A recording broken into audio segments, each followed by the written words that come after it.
Bom, então a gente está gravando a aula de hoje, dia 27 de outubro, né, 2021. Nós vamos discutir um pouquinho no seminário de hoje, então, duas abordagens, né, através de um artigo teórico, duas abordagens do ponto de vista que estão direcionadas aí a prevenir o processo de consolidação da memória de medo, né? do medo condicionado. Tá?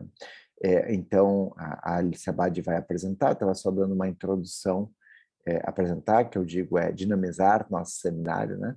Mas eu estava só dando uma introdução, um pouquinho falando de onde é que vem a ideia de exposição, de onde é que vem a ideia de atualização, e que são talvez as duas grandes abordagens, né? Tendo em vista que no modelo da terapia cognitiva para o TEPT, então nesse modelo da Ehlers, David Clark, você trabalha com a atualização da memória e com reestruturação cognitiva.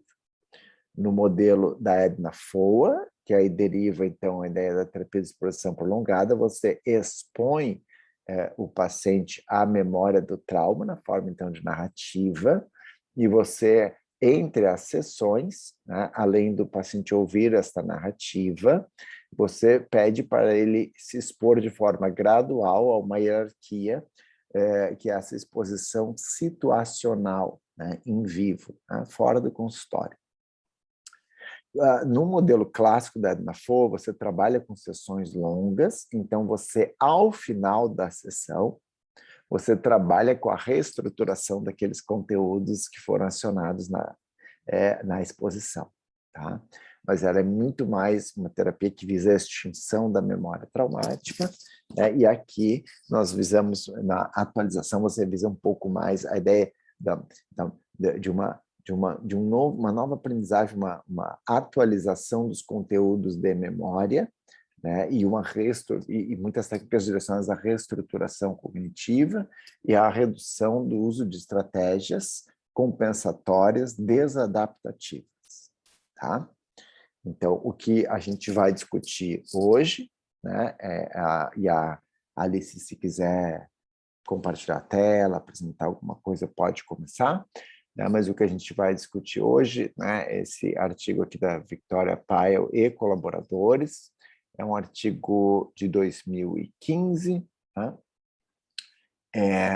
que eu acho que é bem bacana, assim, porque ele trabalha, ele tenta, na verdade, fazer uma investigação aí, né, uma pesquisa empírica, né, tentando trabalhar com esses dois modelos, né, essas duas propostas aqui.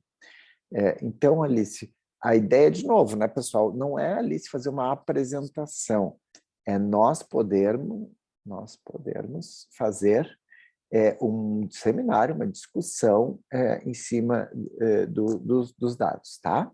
Alice, pode começar. Vocês estão vendo minha tela? Sim? Sim. Gente, primeiro eu queria pedir desculpas pelo meu atraso e dizer que eu não estou muito bem hoje, porque eu tive um problema familiar com a minha avó, então talvez eu me atrapalhe um pouquinho. Mas vamos indo, qualquer coisa eu peço ajuda de vocês, peço ajuda do Cris, mas acho que vai dar para apresentar. Tranquilo, e Alice, lança as ideias e vamos discutindo, não fica te cobrando, tá?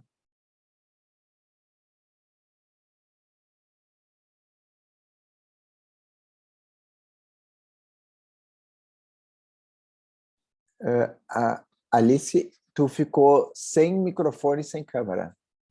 Ai, desculpa. Então, nesse módulo é para a gente pensar um pouco na prevenção da consolidação da memória traumática. E eu não sei quem que teve a oportunidade de ler o artigo, mas eles fazem um experimento bem legal e é um artigo bem, assim, que eu estava lendo e eu acabava indo para as referências do artigo e buscando coisas e olhando outros artigos associados. Vocês vão ver que aqui na apresentação eu trouxe outras coisas, mas que, enfim, é um artigo que traz bastante informação. Acho que eu talvez não tenha conseguido contemplar todas as informações, mas que vale a pena ler. Então, é um artigo de 2015, e ele foi escrito pela Victoria Pyle e colaboradores, e pelo que eu vi aqui, então é do Departamento de Psicologia Experimental de Londres. Achei muito chique. Então ele começa trazendo uma introdução sobre o TEPT, que eu achei legal colocar para a gente retomar, dizendo então que a maior parte das pessoas que a gente conhece vai experienciar pelo menos um evento traumático ao longo da vida. E que quase todas essas pessoas inicialmente vão ter algum sintoma de TEPT, mas que a maioria se recupera com o tempo. Os estudos eles indicam que 9% das pessoas expostas a um evento traumático que desenvolvem o TEPT. E dentro do desenvolvimento do estresse pós-traumático, tem os traumas mais comuns que a literatura traz, que é a morte violenta de um amigo ou de um membro da família, testemunhar ferimentos graves ou testemunhar a morte e se envolver em um acidente grave de carro. Eu gosto de trazer esses dados porque o Cris sabe, mas o meu projeto é sobre luto. Então, a gente tem aí nos dados mostrando que um dos traumas mais frequentes que as pessoas vão experienciar e que pode levar ao desenvolvimento de TEPT é a morte violenta ou testemunhar a morte de alguém. Aliás, né, Alice, que artigo bem escrito, né? Achei muito bem escrito, assim, se preocupa com pessoas que não têm muito conhecimento, né, definindo tudo, até um artigo que eu vou guardar como referência, assim, para quando eu tiver que escrever, me embasar, muito bom. Quando Alice, eu Oi? falei que eu tenho que sair mais cedo hoje, tá? Então, de repente, você não te preocupa, não é por nada. Claro, claro, desculpa, eu que me atrasei, perdão. Mas depois a gente pode também conversar. Mas eu também, quando eu estava escrevendo o meu projeto e eu estava lendo esse artigo, eu copiava umas referências, assim, já colocava no meu projeto. Mas aí, continuando na introdução do artigo, ele traz que existem estudos, então, que discutem o processo de memória envolvido no desenvolvimento e na manutenção do TEPT, incluindo o condicionamento do medo e a consolidação de memórias. Mas traz também que existem poucos estudos investigando esses processos na tentativa de prevenir o desenvolvimento de TEPT, que muitos dos estudos eles vão vir, então, para o tratamento e depois que a pessoa já tem o TEPT, já vivenciou o trauma. Então, ele traz como uma justificativa desse estudo, assim, como que a gente faria para ter intervenções para prevenir o desenvolvimento do TEPT depois que a pessoa experiencia algum trauma. Então, para isso, assim, ele começa falando sobre a teoria do condicionamento. E eu lembrei que nem todo mundo aqui da nossa aula é da psicologia e que talvez tenha há tempos, né, visto esse conteúdo, porque eu mesmo acabei explorando de novo. Eu vi que o Cris explicou um pouco para vocês no início, me avisem se eu estiver repetindo. Nossa, o Cris ia falar alguma coisa. Alice, não, eu não expliquei os princípios de condicionamento, eu falei só uma coisa bem geral das abordagens terapêuticas. Acho que é muito bem lembrado, nem todo mundo tem a formação em psicologia, acho que é bem lembrado. Isso, e daí eu pensei, bom, vamos retomar, mesmo tendo a formação, né? Às vezes Isso. faz tanto tempo que a gente viu. Mas então o artigo ele traz a teoria do condicionamento como uma alternativa para explicar os sintomas de revivência do TEPT, as memórias intrusivas, os sintomas fisiológicos, enfim. Daí ele fala um pouco sobre o condicionamento do medo. Eu trouxe o vídeo do Pequeno Albert, que também é um clássico da graduação em psicologia, mas eu estava conversando sobre o artigo com o Luiz Eduardo Vierick, e ele disse que ele nunca tinha assistido o vídeo do Pequeno Albert. Então eu pensei, bom, se o Dudu nunca assistiu, talvez tenha outras pessoas que não assistiram também. Mas, então, o condicionamento do medo funciona quando a gente tem um estímulo neutro que ganha a capacidade de evocar uma sensação de medo depois de ser pareado com um estímulo que pode ser considerado aversivo. Então, depois de ser condicionado. Eu queria passar o vídeo, tu acha que pode ser interessante, Cris? Ai. Ó céus, calma aí.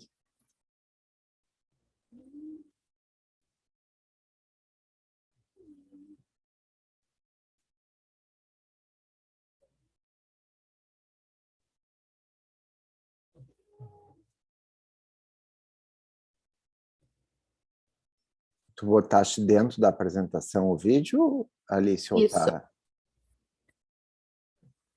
Talvez tu tenha que compartilhar o áudio. Ele não me deixa clicar no vídeo. Peraí.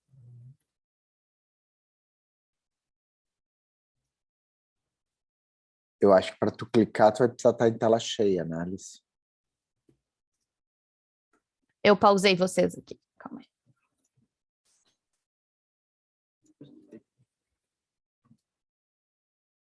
Agora, vocês estão vendo a tela do vídeo? Não? Sim. Sim.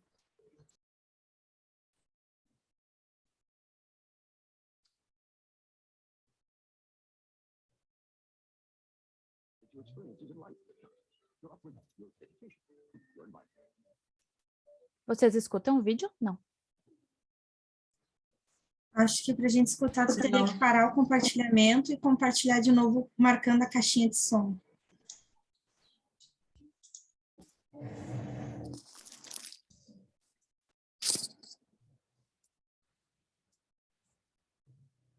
Gente inteligente. But not everyone believes that biology is destiny. But not everyone believes that biology is destiny. For many scientists, it's your experiences in life that count. Your upbringing, your education, your environment. Chief among these scientists is psychologist John Watson. Alice, eu acho que tem que compartilhar a tela com a gente. Ué, mas não tá a tela? Não, a gente está te vendo. Veio só o áudio. Isso. E agora? Ai, gente, desculpa.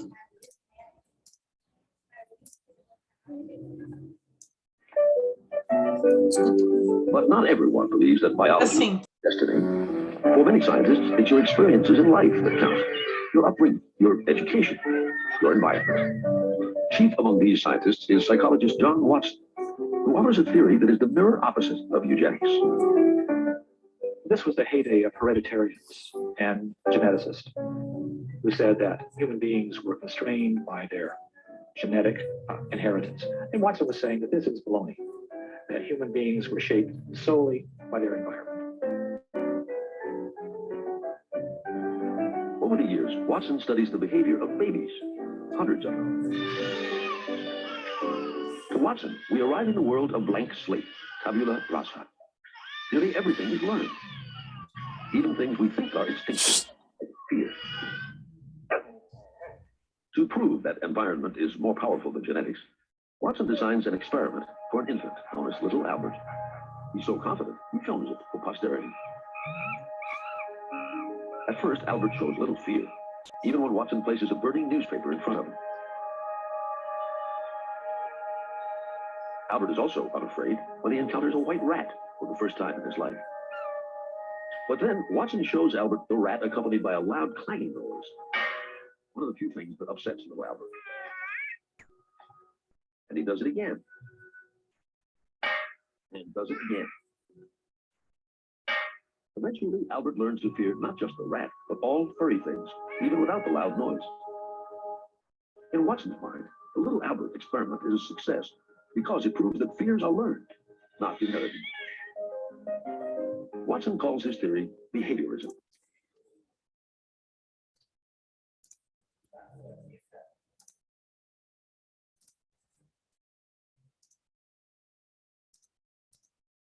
Tô aprendendo ainda a usar isso aqui, gente.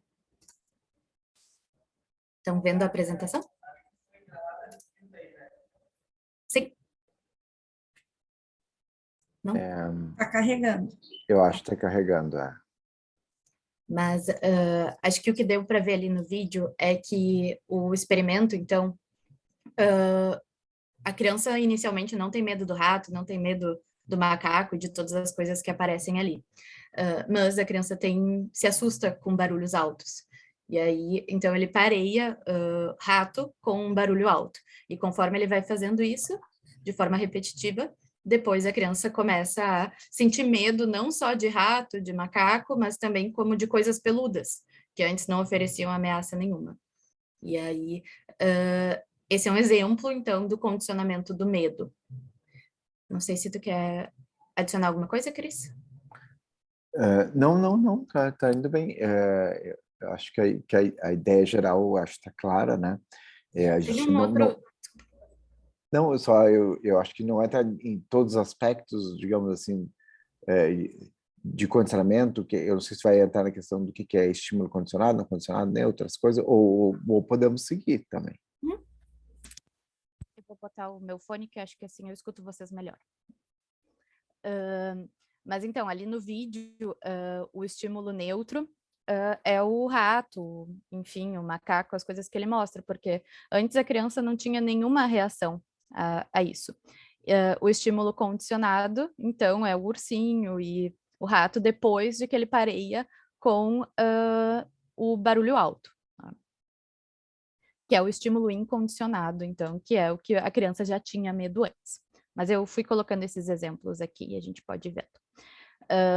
Então, estímulos que antes eram neutros, como o ursinho, o rato, passam a provocar reações fisiológicas e emocionais. Essa é uma importante... Alice, a gente não está vendo a tua apresentação, tá? Ué?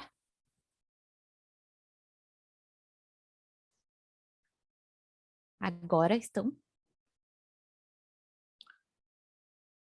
Eu acho que deve estar carregando, assim, eu não sei se a impressão que dá é que talvez esteja carregando. Estranho. Até o fim da pandemia a gente vai aprender, pessoal. Não vamos... Desculpa, né? gente. Não. É que é muito confuso mesmo. Mas aqui está dizendo que vocês estão vendo, você está compartilhando a sua tela.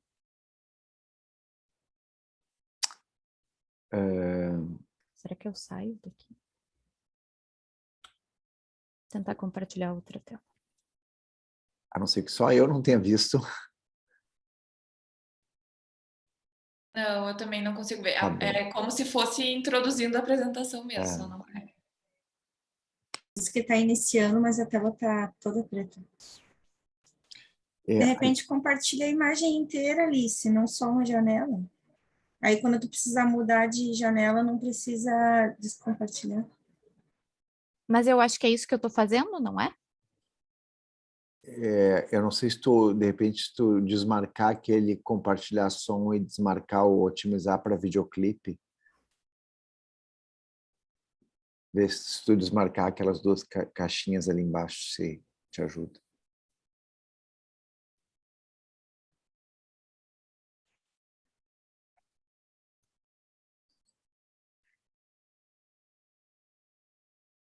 Eu acho que a Alice caiu, né?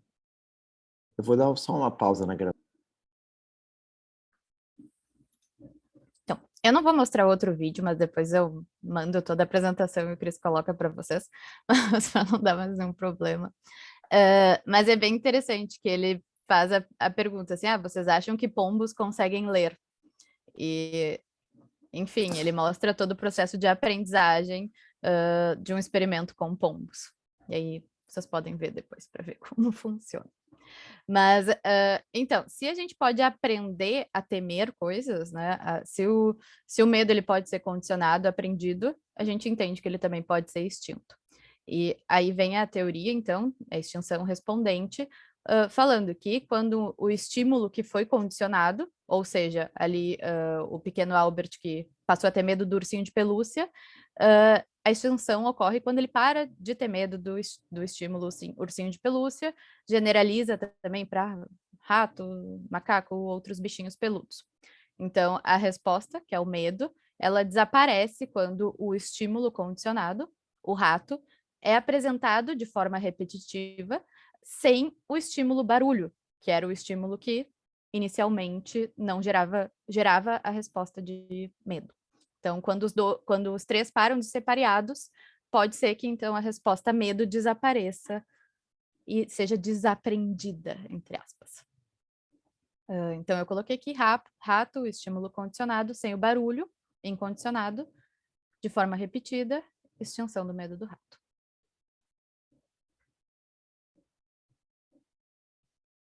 Aqui ele traz... acho que... Isso. Alice, só fazer um comentáriozinho. né? O modelo experimental que se a gente faz com animais envolve choque, né? Então, quer dizer, em geral é uma parte, ele fica numa plataforma suspensa, né? Dentro da gaiola, né? Da caixinha, e a parte digamos, do piso, né? Que na verdade é uma telinha, a gente pode eletrificar ela, né? Então você faz o pareamento, né? O choque, né? E aí você então condiciona o medo, né? E depois na extinção aí você, né, não apresenta mais o choque.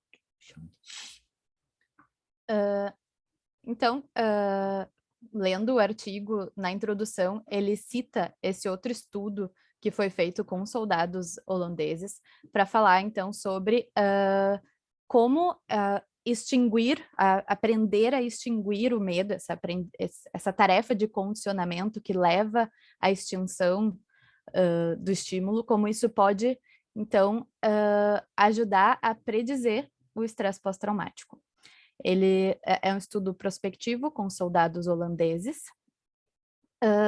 que 4 meses antes, então, desses participantes irem para o Afeganistão, irem para a guerra, eles são submetidos a uma tarefa de condicionamento. E depois, então, para extinguir o medo. E depois, quando eles voltam para casa, depois da guerra, eles são testados para TEPT. E os resultados dessa pesquisa mostram que esses indivíduos que apresentam menor aprendizagem de extinção têm sintomas mais severos para o desenvolvimento de TEPT.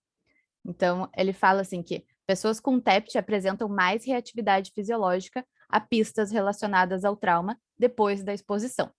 E que essas mudanças psicofisiológicas, elas podem prever tanto o desenvolvimento quanto os sintomas de TEPT persistirem, e o resultado do tratamento também. Então, as evidências de que menos aprendizagem de extinção pode ser um fator de vulnerabilidade para desenvolver o TEPT. É bem interessante esse estudo, quem quiser olhar mais a fundo depois. Então, modificar a resposta... Só para contextualizar, tá?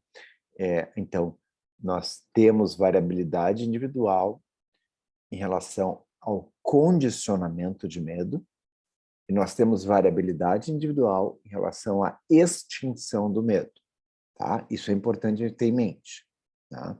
Então, isso também nos ajuda a explicar por que alguns indivíduos podem ser expostos uma única vez, né? E eventualmente condicionam, e mesmo porque se tu botar 20, 30 indivíduos expostos a um mesmo evento, nem todos vão desenvolver o transtorno, tá? Então, existe uma enorme variabilidade individual aí, tá? Existem diferenças de gênero importantes aí também. Enfim, uma série de fatores. Inclusive neurobiológicos, né? Obviamente, inclusive neurobiológicos, tá? Então, isso é algo importante. Aí o artigo segue trazendo assim, que modificar a resposta desse condicionamento do medo é um objetivo central no tratamento clínico para o TEPT. Mas que essa extinção ela não é permanente, ou seja, quando a gente faz ali os processos para extinguir esse medo, ainda pode ressurgir a memória de medo original.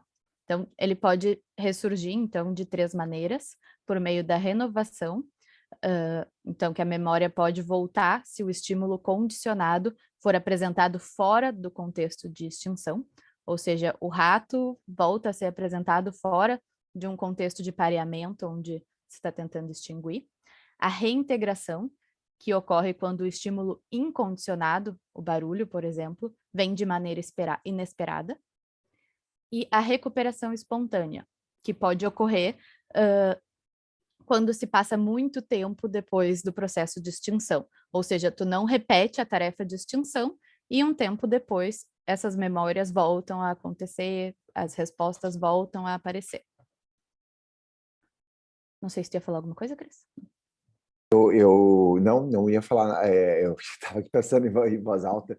Não, isso é muito importante, né, pessoal? Por exemplo, uma das coisas que eu até comentei, eu acho, comentei na aula passada, né, em geral, quando a gente está fazendo iniciar o tratamento psicológico para estresse pós-traumático, em geral, supõe o ponto básico, que é o indivíduo não está mais exposto ao evento estressor, né? Porque se ele estiver sendo exposto ao evento estressor e você começar a trabalhar com extinção de memória, é muito provável que você faça uma super consolidação da memória traumática, ao invés de extingui-la, né?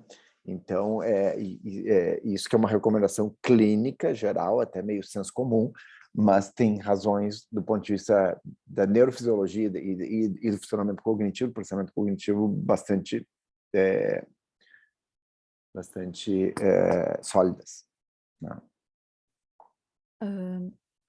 Sim. E então, esses processos de retorno da memória de medo original, elas podem indicar que a extinção, ela envolve criar novas memórias que vão competir com a memória original de medo. Ao invés de mudar a memória original, na verdade, pode ser então que elas criem novas memórias que vão competir e entre si, uma delas vai prevalecer.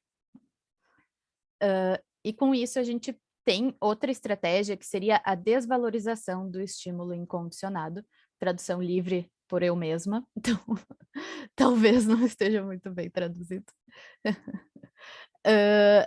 Como que poderia se dar, então, a desvalorização do estímulo incondicionado? O artigo traz que esse pode ser um método mais eficaz para reduzir a resposta de medo e para prevenir o retorno, porque envolve mudar a representação mental dos estímulos por meio de novas informações, ou seja, a gente vai inserir novas informações sobre aquele estímulo ou trazer novas experiências sobre aquele estímulo. Então, são as duas coisas que podem desvalorizar o estímulo incondicionado. Uma vantagem dessa estratégia é que ela atua diretamente na representação, então desses estímulos, então tem menos chance de voltar e é mais fácil de ser generalizada. A desvantagem é porque se a pessoa puder reavaliar o perigo ou reavaliar esse estímulo, no sentido, eu trouxe um exemplo de uma pessoa ser assaltada, é o exemplo que está no artigo, acho. Um exemplo de um assalto. Estímulo ali condicionado, o assaltante. Acho que é isso. Estímulo condicionado seria o assaltante, a pessoa vai avaliar e vai pensar, não, mas aquele assaltante, ele era um assassino condenado. Então, nessa reavaliação, eu posso acabar reforçando a minha memória traumática ao invés de desvalorizar ela. É isso, Cris? Não sei se por aí. Não sei se alguém ficou com alguma dúvida. Ficou claro.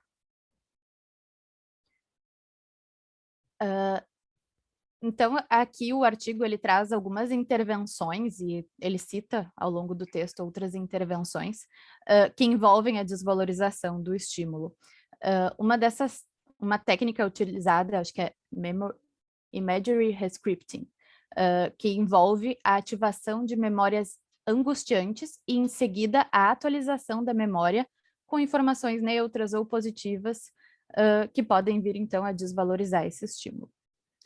Estudos indicam que adicionar essa técnica no processo de extinção pode reduzir as intrusões das respostas condicionadas de medo, ou seja, podem auxiliar a prevenir os sintomas de TEPT. Esse estudo, ele também é bem legal, ele usa como estímulo um filme aversivo, onde 76 participantes assistem ao filme e 30 minutos depois eles recebem uma intervenção. Aí é dividido em 3 grupos, é um pouco parecido com o artigo que a gente está vendo, mas os participantes estão assistindo o filme traumático, eles referem sofrimento subjetivo, e depois ele realiza uma intervenção com redefinição de imagens. E com isso, esse grupo apresenta menos memórias intrusivas e menos cognições negativas. Para medir cognições, eles usam a PTCI, que é uma escala que a gente usa lá no NEPT também. Eu achei bem interessante de dar uma olhada mais a fundo nele. Mas, enfim, não está claro se o aprendizado de extinção leva a desaprender essa memória traumática ou a enfraquecer essa memória traumática, ou a uma nova interpretação da memória. Então, a gente desaprende ou enfraquece, ou a gente interpreta a memória de uma outra maneira. Então, chegando mais próximo do nosso artigo, ele tem, então, 2 objetivos principais. O primeiro é investigar se a maior aquisição da resposta condicionada pode prevenir o desenvolvimento de sintomas de TEPT. E o segundo objetivo é comparar técnicas que possam contribuir para o desenvolvimento de intervenções eficazes para a prevenção do TEPT. Com isso, eles recrutam 115 participantes por meio de pôsteres e anúncios enviados por e-mail. E dentro dos critérios de exclusão está ser menor de 18 anos, ter participado de estudos anteriores sobre trauma, trabalhar em uma emergência hospitalar, ou possuir ansiedade, depressão ou TEPT grave. Eles fazem essa avaliação se o participante tem ansiedade, depressão ou TEPT no início. E eles usam para isso a PHQ-9, que também é uma escala que a gente usa no NEPT, a GAD-7 para ansiedade, que eu não conhecia, Trauma Screener, que é um checklist de eventos traumáticos, e a IESR, que também é o checklist de eventos traumáticos. Então, aqui eu trouxe as fases do estudo. Então, Só a IESR é um checklist de sintomas, tá? Sintomas. Então, aqui eu trouxe as fases do experimento. A fase inicial é o screening, onde eles respondem esses questionários de forma online. E depois eles dividem na fase de aquisição e na fase de desvalorização desse estímulo, da memória, enfim. Na fase de aquisição, os participantes assistem a 6 filmes curtos de humanos e animais sob estresse. Então, é indicado, e aqui eu fiquei um pouco em dúvida, mas talvez o Cris possa ajudar, é indicado que os participantes prestem atenção na tela do computador, que assistam esses filmes de estressores, e com isso vai aparecendo na tela um círculo pequeno e um quadrado pequeno, e os participantes são convidados a tentar entender o que aquele círculo e aquele quadrado significam. Então, depois de assistir a esses filmes, os participantes assistem ainda na fase de aquisição, assistem a uma nova fase em que a imagem e o som dos filmes é pareado com o círculo. Então, nos piores momentos, nos momentos em que os animais ou os humanos estão em sofrimento, o círculo aparece na tela. E o quadrado aparece com imagens neutras ao longo do vídeo. Então, o círculo aparece nos momentos, enfim, mais angustiantes, e o quadrado pareado com imagens neutras. Depois, pode falar, Cris? Quer falar? Não. Depois disso, então, o experimento passa para a parte de desvalorização, que é onde os participantes são divididos em 3 grupos. O grupo de atualização, o grupo de exposição e o grupo controle. No grupo controle, os participantes assistem a filmes que são relacionados com o assunto, mas que não são considerados traumáticos. E no artigo ele até cita que, para saber se é traumático ou não, eles fizeram um estudo piloto, perguntando para participantes, fazendo uma escala de nível de estresse ao assistir os filmes. Então, esse grupo controle vai assistir esses filmes que não são considerados estressores. O grupo exposição vai reassistir os filmes que foram previamente passados. E o grupo de atualização vai assistir esses filmes, mas com uma introdução que explica o que aconteceu com os protagonistas dos filmes. Ou seja, adicionando mais informações.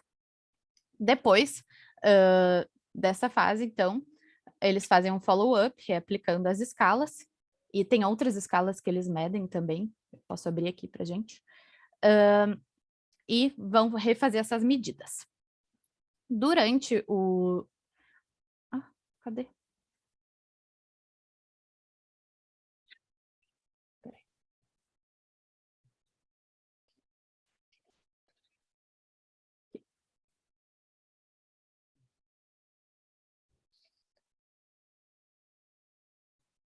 Vocês estão vendo o artigo agora?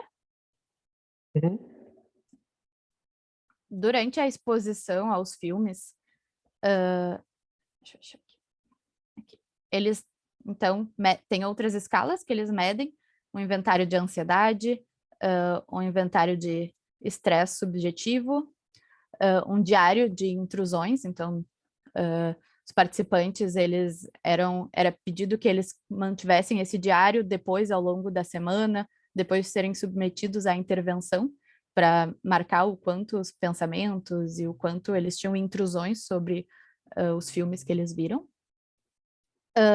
E a IES, de novo, que os participantes, então, tinham que preencher pensando na intervenção, nos filmes que foram assistidos. Para análise psicofisiológica, eles usam o Skin Conductance. Como que a gente traduziria isso, Cris? Condutância. Condutância. Para análise psicofisiológica, enquanto os participantes estão sendo submetidos ao estresse. Alguém ia falar e eu cortei, talvez? Não, a gente tem no NEPT também, né? O que basicamente tu faz tu mede, vamos dizer assim, a atividade eletrodérmica, né? Tu põe sensores, né? E tu vê o quanto o sinal, né? Uma corrente, na verdade, elétrica, ela é mais ou menos conduzida entre os dois sensores, né? Então, isso nos dá uma medida, digamos, da ativação autonômica do indivíduo, né? Então, porque uma das respostas é justamente aumentar a sudorese, né? Então, você tem uma modificação na condutância de pele, tá? Então, é uma maneira, digamos, mais objetiva, né, e muito sensível, embora um pouco inespecífica, né, mas muito sensível de medir de uma forma rápida, porque ela é acurada no tempo, né, essa alteração no estado fisiológico de um indivíduo, né? É diferente, por exemplo, de você usar ali uma escala subjetiva, que você diz o quanto você está sentindo estressado, ansioso ou desconfortável, né? E marcar de 0 a 100 ou de 1 a 10, ou marcar nos bonequinhos, né? Do mais estressado ao menos estressado. Tudo isso tem uma mediação, né? Tem um aspecto de uma certa introspecção, você examinar o seu estado interno e você comunicar. E aqui você está tentando mais objetivamente avaliar o estado interno, aqui o estado fisiológico, né? De forma geral, assim, tá? Isso. Vocês estão vendo a minha tela? Então, né?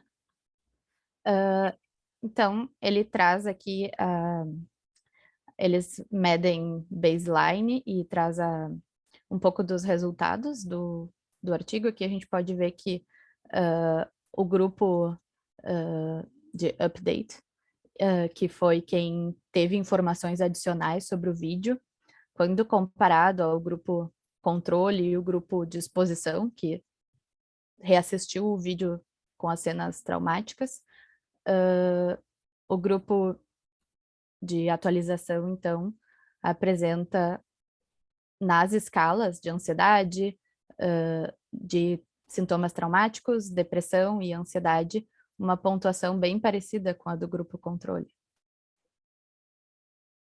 E o grupo de exposição, então, mais. E ali o que está mostrando no baseline é que os grupos não são diferentes entre si, né? Essa é a ideia central, certo? Sim. Tá.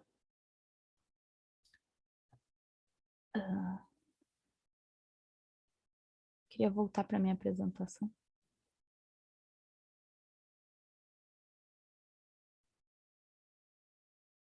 Mas aqui é legal da gente ver também a tabela que ele traz no artigo. Não. Enfim. Deixa eu voltar para a minha apresentação.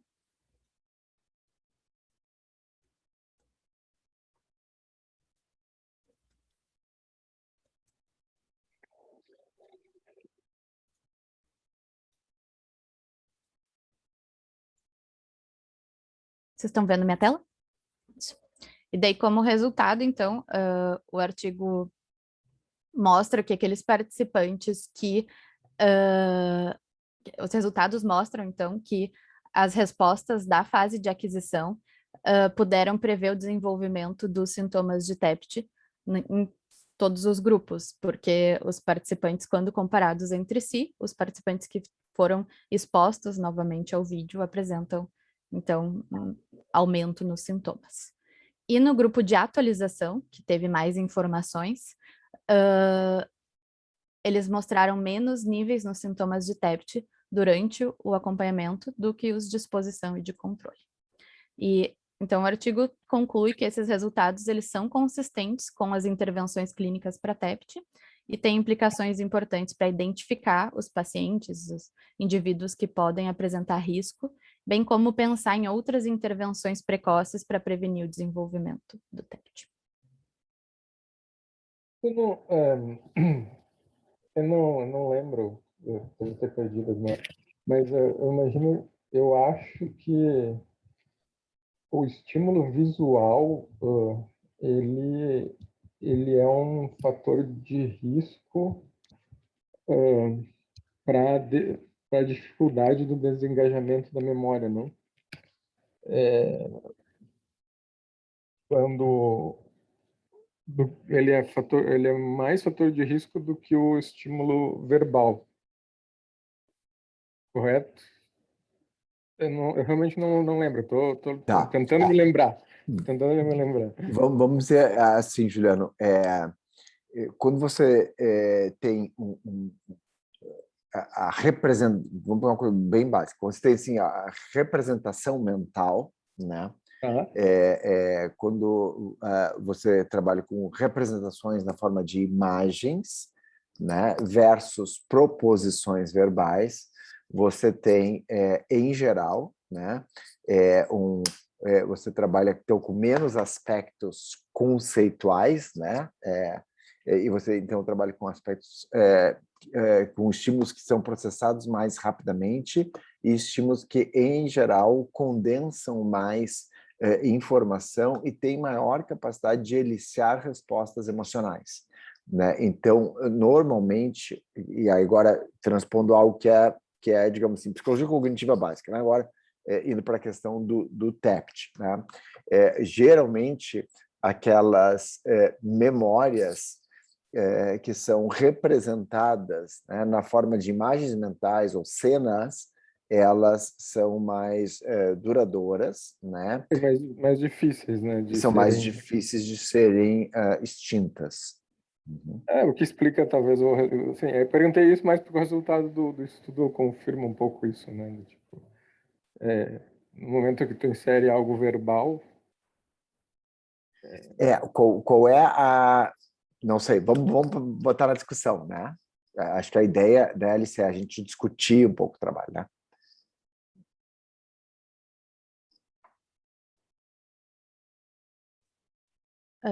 Não sei se dá para repetir a pergunta. Não, que tu falou que se a pessoa é exposta a estímulos narrativos, né, pelo que eu entendi, no início ela tem melhores respostas depois do que simplesmente a que foi exposta a estímulos imagéticos, né? Assim foi em que as representações foram de imagem, né? Sim. Eles adicionaram outros estímulos para ajudar a dar mais sentido para aquelas imagens e ajudar a pessoa, então, a atualizar essa experiência, essa memória daquilo que foi assistido, e isso fez com que eles tivessem menos sintomas depois.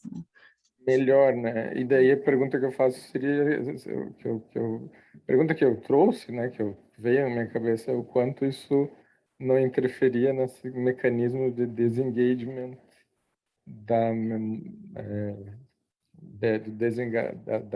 ou seja, não aumentaria a capacidade da pessoa se desengajar daquela memória, algo assim. Mas, enfim, posso estar misturando as coisas.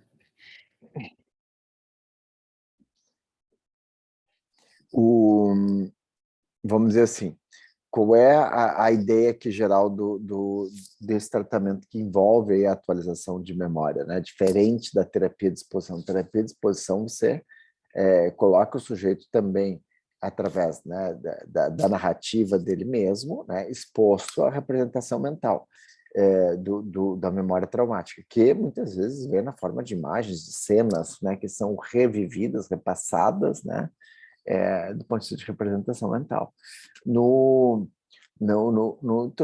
Na atualização de memória, então, dentro da abordagem estritamente da terapia cognitiva, porque tudo está dentro do guarda-chuva, que a gente chama de terapia cognitivo-comportamental, né? Mas nessa abordagem da Ehlers, né, o que você faz é buscar informações adicionais, né, buscar que o sujeito traga informações adicionais e ele ou ela, né, vai atualizando aí, né, vai refazendo, né, esta memória, né?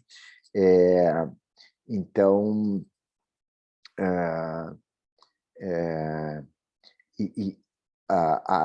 a ideia é que, claro, você tem, em algum nível, um processamento que é mais verbal do que na terapia, uma representação que é mais verbal do que na terapia de exposição, mas são dois processos um pouco diferentes, né? Num tu está ali revivendo toda a memória, né? No outro está ali inserindo novos ingredientes, né? Aumentando um pouco a memória e tornando ela mais verbalmente acessível. Tem uma questão importante que a gente não está discutindo aqui, que o Juliano está tocando, que é a ideia ali de memórias verbalmente acessíveis e memórias situacionalmente acessíveis, né? Dentro daquela ideia de representação dual do Chris Brewin, que a gente já estudou, né? Então, aqui talvez a gente esteja, né, realmente assim, jogando a coisa para um sistema mais verbalmente acessível. Talvez por isso, um pouco, a diminuição da sintomatologia que a Alice mostrou nos resultados.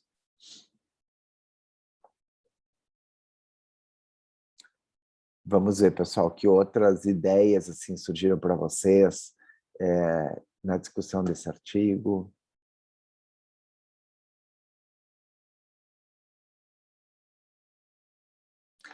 Aqui é algo interessante, porque qual é a ideia deles, né?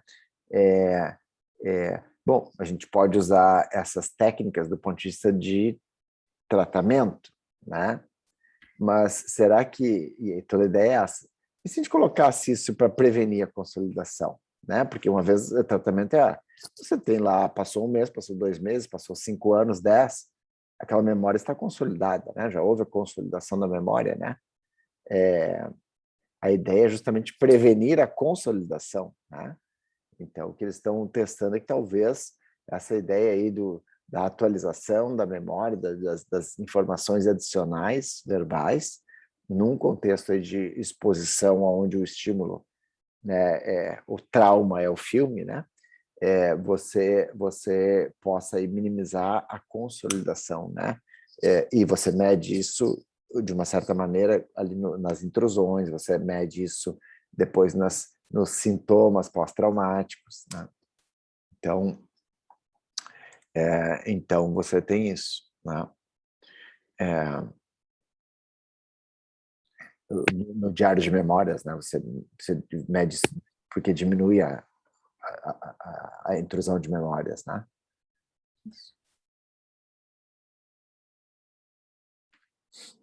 E o que foi melhor mesmo? Foi a complementação ou a Desculpa, Alice, quer falar?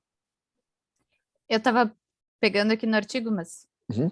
Então, essa atualização, né, o update, né, foi superior à exposição, no sentido de desvalorizar, aí, né, no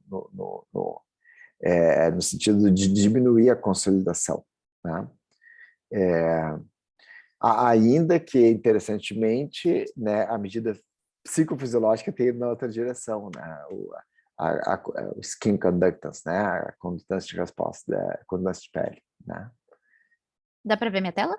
Dá para ver a tua tela. Uhum.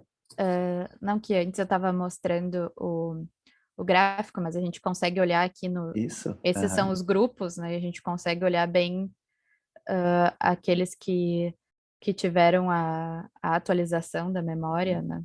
Então, com mais baixo a intrusão, memórias intrusivas de estresse, a frequência também, e os sintomas. E o que ali vocês viram que do grupo de exposição por neutro quase não tem diferença, né? Quase não tem diferença, as diferenças estão sempre ali do grupo que recebeu a atualização para os outros dois grupos, né? Claro, né, pessoal? Isso aqui de novo, as características da amostra, né? Nós não somos pessoas que têm TEPT, né? Nós estamos fazendo aqui um estudo experimental num contexto de trauma análogo, né? Então, a gente está, quase uma prova de conceito aqui, né? Mas não deixa de ser interessantíssima a ideia, né? De usar dois princípios ativos, vamos dizer assim, dois ingredientes ativos de duas abordagens de psicoterapia que funcionam, as duas têm boas evidências, para fazer isso logo no início, né? Prevenindo a consolidação, né? Claro, como transpor isso para a vida real, né? Aí já é algo desafiador, né? Uma coisa, né? Você está lá no seu consultório, o paciente chega, outra coisa, bom, como é que você faz a intervenção logo após, né? De novo, o que a gente faz logo após é primeiros socorros psicológicos, né? A gente não faz estas coisas logo após, né? E aí você tem algumas, né, uma janela de oportunidades do ponto de vista neurobiológico, né? Aquelas horas de ouro, né? As golden hours, né? Para você fazer alguma intervenção antes que faça a consolidação, né? Aí depois, né, a pessoa vai para casa, vai tomar dose, síntese proteica, consolida a memória. Bom, a memória fica lá, já vai para um sistema de memória de longo prazo, né? Então, isso é o desafiador. Mas vamos só comentário geral aqui. Também a gente pode pensar, né, em algo que foi feito para usar num contexto, tenta transpor para um outro contexto de intervenção, né? Eu acho que, não sei se foi a Monique que perguntou, se foi a Fernanda, sobre a questão da intervenção preventiva, né? Então, a gente pode ter intervenção terapêutica, mas a gente pode ter intervenção preventiva, né? Que nem aquele primeiro estudo que eu mostrei tenta fazer, né? E consegue, porque os dados são, enfim, mostram que deu certo, né? Mas quer fazer uma intervenção preventiva, só que ali eles sabiam que aqueles participantes seriam expostos ao trauma, né? Como que a gente poderia transpor para outras realidades. Isso. Tem coisas bem interessantes, assim, né, pessoal? A gente trabalhou, agora está meio parado o projeto. A gente trabalhou um pouco, né, com realidade virtual para terapia de exposição e tratamento de estresse pós-traumático, né? E um grupo na Universidade do Sul da Califórnia, eles, por exemplo, eles trabalham com uma ideia de você, através do ambiente virtual, então, sem interação de um terapeuta ou outras pessoas, né, simplesmente inteligência artificial, você desenvolver cenários e você tem ali um coach, né, um assistente virtual, né, que coloca a pessoa em cenários de combate, né, que ele ou ela irá enfrentar, né, porque são soldados, né, vão à guerra, e aí pausa, né, os cenários e desenvolve, né, com o indivíduo estratégias de coping mais adaptativas ou mesmo estratégias de relaxamento. Então, algumas técnicas de enfrentamento, né, de coping, como lidar com essa situação, como lidar com a atividade fisiológica, com a reatividade fisiológica, né? Tudo num contexto, né, de intervenção primária, né, como se estivesse assim, promovendo, né, fazendo booster, né, de resiliência, né, você está aumentando os recursos do indivíduo para lidar com algo que ele ainda não enfrentou, né? Então, enfim, tem várias ideias por aí sendo feitas. Pessoal, quando você pensa em algo assim, a gente pensa num grupo que seria mais interessante passar por uma intervenção dessa, ou seria algo pensado assim para toda a população? Porque como é que a gente vai saber quem está mais vulnerável a isso, né? É uma ótima pergunta, Monique. Tem grupos que são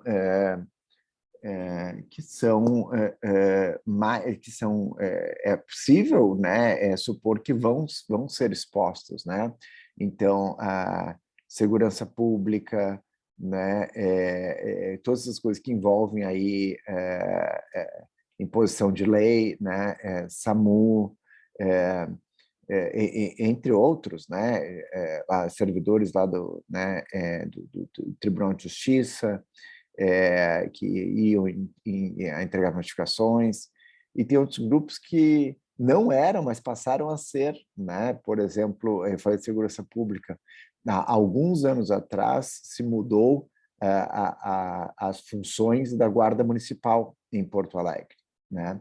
O que antes era só a proteção ao patrimônio, passou a ser também proteção ao patrimônio e pessoas, né? Então, quando vocês veem hoje em dia um carro da Guarda Municipal circulando ali na orla do Guaíba, né?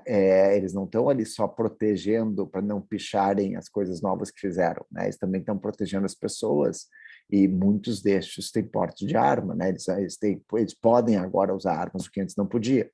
Então, é óbvio que eles passaram a ser muito mais expostos a situações de violência interpessoal, né? O que não era há 10 anos atrás, né? Então, tem alguns... A gente trabalhou também, a gente teve convênio com a Carris, né, companhia de ônibus, né, porque cobradores e motoristas com alguma frequência sofriam assaltos e, eventualmente, acidentes com atropelamento, vítimas fatais, né?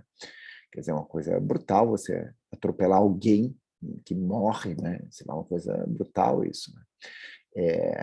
E uma época os assaltos a ônibus eram muito frequentes em Porto Alegre.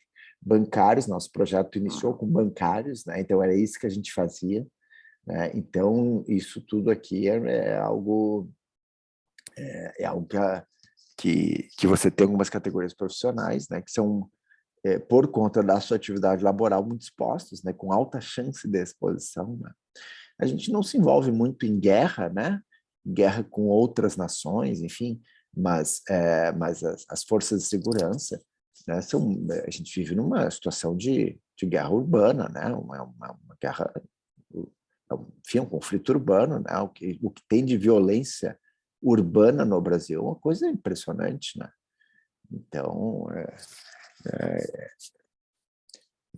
imagino que a maioria de nós não se sinta muito segura, né, de andar aí com uma mochila com um laptop na rua, né, ou seja lá qual for a hora do dia, né, enfim.